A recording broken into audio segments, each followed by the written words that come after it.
नमस्कार गाइस, आपका अपने YouTube चैनल स्टडी बुद्ध में स्वागत है। शुरू करते हैं डेली का करंट अफेयर। पहला प्रश्न है, हाल ही में आधिकारिक तौर पर दुनिया के सबसे बुजुर्ग व्यक्ति कौन बन गए हैं? ऑप्शन नंबर ए है John Alfred Tinniswood. Option number B है Juan Vicente Perez Mora. Option number C है Maria Branyas Morera. Option number D है विसा बुरो सोनोवे। इसका सही आंसर है ऑप्शन नंबर ए। क्या है? Option number A, John Alfred tennis would. कौन है? John Alfred tennis would. तो इसमें आप देख लेते हैं कि जॉन की उम्र 111 साल और 224 दिन है, जो कि गिनीज बुक में उनका नाम दर्ज किया गया। हाल ही में दुनिया के सबसे बुजुर्ग व्यक्ति कौन थे जिनका अभी हाल ही में निधन हो गया है? जुआन विसेंट पेरेज मोरा। कौन थे? जुआन विसेंट पेरेज मोरा, जिनका हाल ही में अभी निधन हो गया। जॉन अल्फ्रेड टिनिस वुड अपनी जिंदगी में दोनों विश्व युद्ध और ग्रेट इन्फ्लुएंजा से लेकर कोरोना महामारी तक को देख चुके हैं। गिनीज वर्ल्ड रिकॉर्ड से बात करते हुए जॉन ने कहा कि मैंने कभी स्मोक नहीं किया, यानी उन्होंने कभी भी स्मोक नहीं किया।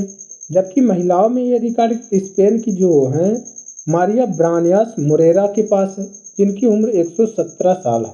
वह दुनिया के सबसे ज़्यादा उम्र की इंसान भी हैं। प्रश्न नंबर दूसरा, एयर इंडिया ने किसको वैश्विक हवाई अड्डा संचालन के लिए नियुक्त किया है?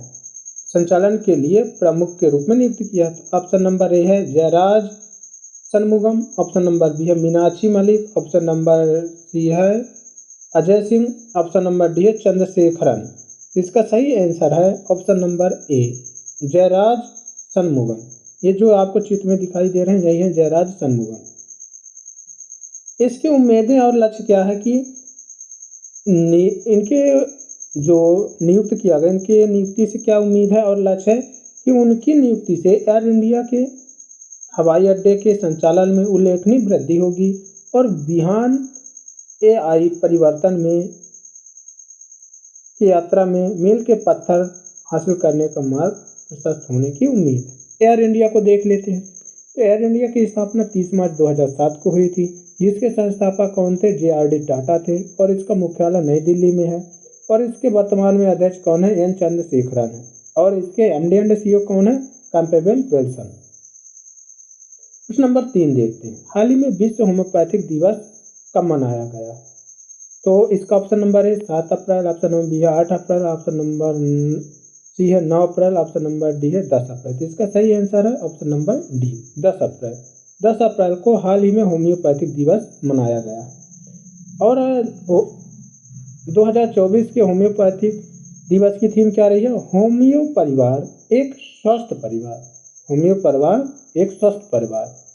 होम्यो परिवार, one health one family. Homeopathy के संस्थापक कौन थे? डॉक्टर सैमुअल हैनीमैन है। और जिसका होम्योपैथी का मेन उद्देश्य है चिकित्सा की सलाह प्रणाली के बारे में जागरूकता लाना, जिससे से ज़्यादा लोगों को इसका फायदा मिल सके। प्रश्न नंबर 4 देखते हैं, हाल ही में कहाँ अंतर्राष्ट्रीय योग दिवस के रूप में 75 दिन पूर्व योग महोत्सव आयोजित किया गया? ऑप्शन नंबर ए है पुणे। ऑप्शन नंबर बी है दिल्ली। ऑप्शन नंबर सी है Delhi. Option number C Mumbai. Option number D है गुजरात। तो इसका सही आंसर है ऑप्शन नंबर ए, पुणे। संयुक्त राष्ट्र ने वर्ष 2014 में 21 जून को योग दिवस के रूप में इसे घोषित किया था। 21 जून को अंतर्राष्ट्रीय योग दिवस के रूप में इसे घोषित किया गया था। और 21 जून की तारीख का सुझाव इसलिए दिया गया क्योंकि यह उत्तरी गोलार्ध में वर्ष का सबसे लंबा दिन होता है, जिसका लोगों के जीवन में बहुत महत्वपूर्ण योगदान होता है। पहला अंतर्राष्ट्रीय योग दिवस कब मनाया गया था? 21 जून 2015 को मनाया गया था। नई दिल्ली के राजपथ पर इसको आयोजित किया गया था। प्रश्न नंबर 5 देख लेते हैं, हाल ही में भारत ने बैटरी लिंग में स्टार्टअप को बढ़ावा देने के लिए किसके साथ साझेदारी की है? ऑप्शन नंबर ए है यूरोपियन संघ, ऑप्शन नंबर बी है United Arab Kingdom, option number C है संयुक्त अरब अमीरात, ऑप्शन नंबर सी है फ्रांस। तो इसका सही आंसर है ऑप्शन नंबर ए, यूरोपियन संघ के साथ इन्होंने साझेदारी की है, जिसका मेन उद्देश्य है स्वच्छ और हरित प्रौद्योगिकी में सहयोग को बढ़ाना।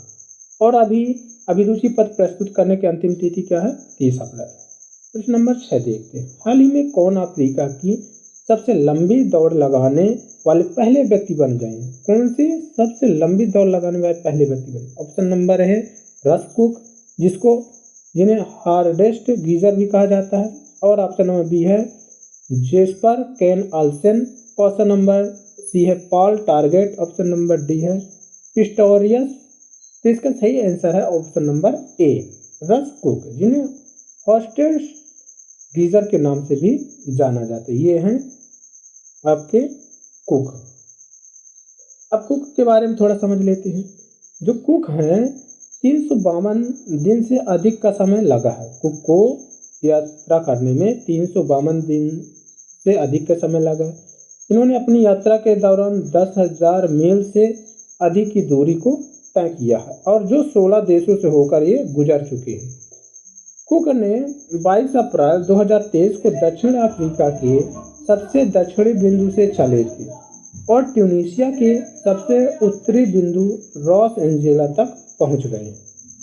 WRA के अनुसार उनके सदस्यों में से एक डेनमार्क के जेस्पर केन आल्सन भी हैं।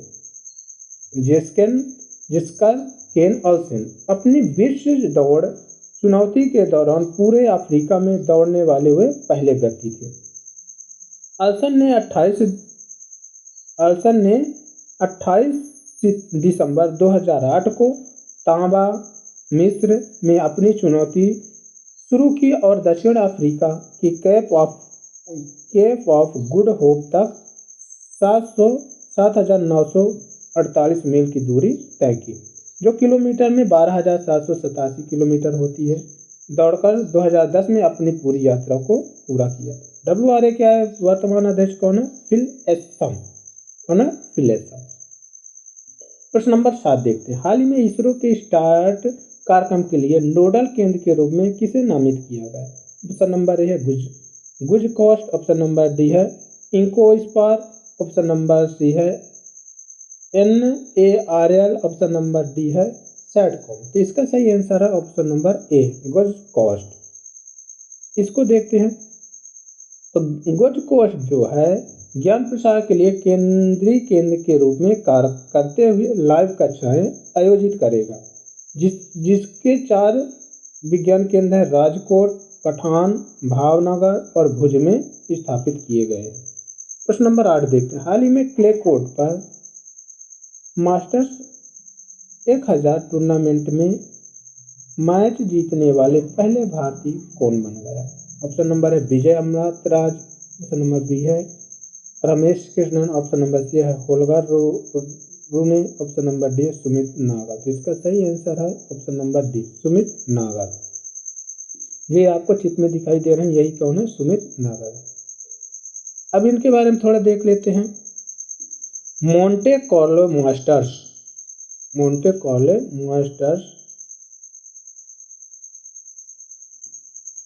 में प्रोफेशनल प्लेयर्स का टेनिस टूर्नामेंट है। जो ये मोंटे कार्लो मास्टर्स गेम है, ये मेंस प्रोफेशनल प्लेयर्स का टेनिस टूर्नामेंट है। इसका आयोजन फ्रांस के रोक्ब्रून कैप मार्टिन में किया जाता है। यह मोंटे कार्लो कंट्री क्लब में क्ले कोर्ट पर खेला जाता है। इसका आयोजन प्रतिवर्ष किया जाता है। यह टूर्नामेंट ATP टूर पर 9 ATP टूर मास्टर्स 1000 इवेंट्स का एक भाग है। जो सुमित पंगाल हैं 8 मार्च 2024 को क्ले कोर्ट पर मास्टर्स 1000 टूर्नामेंट में मैच जीतने वाले पहले भारतीय बन गए। नागल ने पहले राउंड में दुनिया के 38वें नंबर के खिलाड़ी एनाडी को हराकर आश्चर्यजनक जीत हासिल की है। अगले राउंड में सुमित नागल का सामना रनर अप डेनमार्क के होलगर रूने से होगा। प्रश्न नंबर 9 देखते हैं। हाल ही में आईसीसी ने किसे प्लेयर ऑफ द मंथ घोषित किया है? इसमें ऑप्शन नंबर ए है Kamindu Mendis, option number B है Mark Adair, option number C है Matt Henry, option number D है एशले गार्डनर। इसका सही आंसर है option number A Kamindu Mendis. जो ये आपको चित्र में दिखाई दे रहे हैं ये कमांडो मेंडिस है। और इसी में देखा जाए अगर तो अंतर्राष्ट्रीय क्रिकेट परिषद ने श्रीलंकाई क्रिकेट कमिंदू मेंडिस को मार्च 2024 के लिए पुरुष खिलाड़ी ऑफ द मंथ के रूप में नामित किया। और महिलाओं की ओर से इंग्लैंड की हैं माया बाउचियर, जो ये आपको चित्र में दिखाई दे रही है यही है माया बाउचियर, को मार्च 2024 के लिए आईसीसी महिला प्लेयर ऑफ द मंथ से सम्मानित किया। मेंडिस ने आयरलैंड के मार्क अडायर और न्यूजीलैंड के मैट हेनरी को हराया, जबकि बाउचियर ने न्यूजीलैंड के ही अमेलिया के और एशले गार्डनर को हराया। आईसीसी का मुख्यालय अगर देखा जाए तो ये दुबई में है, जो संयुक्त अमीरात है, ठीक है। और इसकी स्थापना 15 जून 1909 को की गई थी। आईसीसी के सीईओ कौन है? जोफ एलार्डिस। और इसके आईसीसी के अध्यक्ष कौन है? Greg Berkeley. वर्तमान अध्यक्ष कौन है? Greg Berkeley. प्रश्न नंबर 10 देखते हैं। हाल ही में कौन आयरलैंड के सबसे युवा प्रधानमंत्री बने हैं? तो देखा जाए तो इसमें ऑप्शन नंबर ए है Simon Harris, option number B है Leo Varadkar, option number C है Fianna Fail, option number D है वोल्फ टोन। तो इसका सही आंसर है option number A Simon Harris. जो आपको चित्र में दिखाई दे रहा है यही कौन है? साइमन हैरिस है। साइमन हैरिस 37 वर्ष की आयु में लियो वाराडकर के बाद आयरलैंड के सबसे युवा प्रधानमंत्री बन गए हैं। और अब देखते हैं आयरलैंड।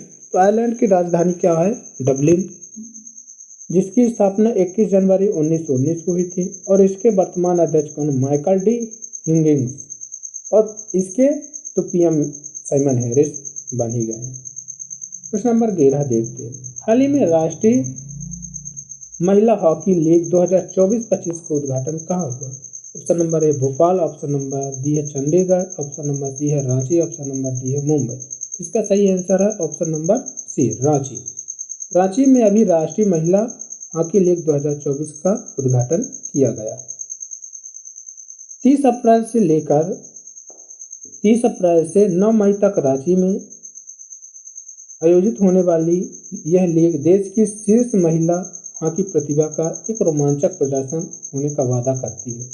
लीग में सीनियर महिला राष्ट्रीय चैंपियनशिप हरियाणा, महाराष्ट्र, झारखंड, मध्य प्रदेश, बंगाल, मिजोरम, मणिपुर और उड़ीसा के शीर्ष 8 टीमें भाग लेने वाली हैं।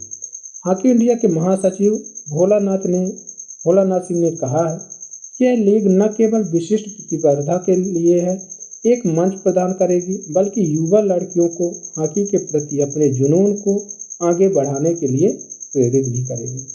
हॉकी इंडिया की स्थापना कब हुई थी? 2009 में। इसका मुख्यालय नई दिल्ली में है।